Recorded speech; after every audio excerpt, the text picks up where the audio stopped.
وجه نحضر الكيكه بالشوكولاط بدون دقيق، فقط في الخلاط الكهربائي بطريقه سهله وسريعه، كتجي لذيذه بزاف وهشيشه ومعلكه واقتصاديه.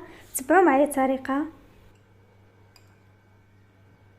في خلاط كهربائي غادا نضيفوا 2 بيضات بحراره المطبخ، يعني ما يكونوش باردين، ما يكونوش في الثلاجه.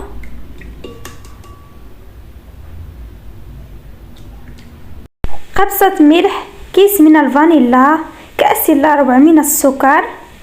غادا نخلطوا هاد المكونات جيدا حتى نحصلوا على واحد القوام اللي هو ابيض. غادا نضيفوا نصف كأس من الزيت، كأس الا ربع من الحليب، نضيفوا ربع كأس من الماء. الماء راه هو اللي كيطلع لينا الكيك. 2 الاكياس من الكاكاو المور ما يعادل 2 معالق كبار، يعني تقدروا تضيفوا 2 معالق كبار او تضيفوا كيسين من الكاكاو المور. نضيفوا 2 علب كبار من البسكويت،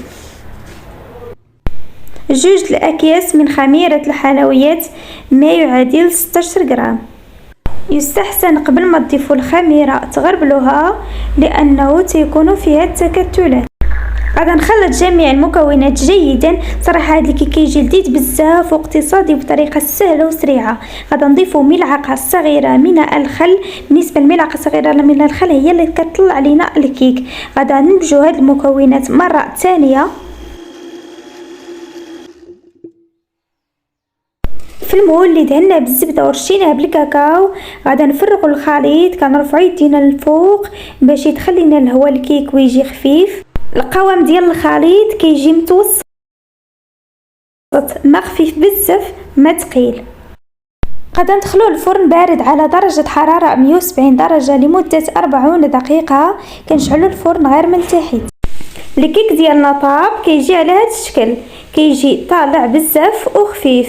غادا نتقبوه باش يتشرب لينا السيروب باش غادا نسقيوه. السقوه ديال الكيك غادا نحتاجو كأس من الحليب ما يعادل 150 مليلتر، كأس العنبه، زائد فلون الشكلاط، 4 اشخاص بالسكر. غادا نمزجو هاد المكونات.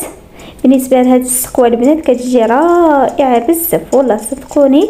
وغادا نضيفو 2 ملاعق من السكر. غادا نخلطوا جيدا هاد المكونات، من بعد غادي نرفعوه على نار متوسطه. كنحركوا باستمرار، ما كنحيدوش يدينا، كنحركوا باستمرار حتى كتطلع فيه الغليه. صافي كنطفيو عليه النار. هاد السقوه من بعد ما كتبرد كتجمد وكيوقعوا فيها التكتلات. اذا غادا نطحنوها باش نحصلوا على واحد لا تيكستور اللي هي زوينه. كنضيفوها مباشره على الكيك، خاصو يكون بارد. كنزينوه برقائق من اللوز او الزنجلان او الكاكاو او الكركاع. اذا هذا هو الكيك ديالنا، كيجي اكثر من رائع، كيجي لذيذ بزاف وخفيف بطريقه سهله وسريعه واقتصادي. الا كنتو اول مره كتشوفوا الصفحه ديالي ما تنساوش الضغط على زر الاشتراك ليصلكم كل جديد، وتشجعوني باللايكات ديالكم والتعاليق، وتبارطاجيو لا فيديو مع الاصدقاء ديالكم والعائله باش تعم الفائده. والسلام عليكم وشكرا لكم.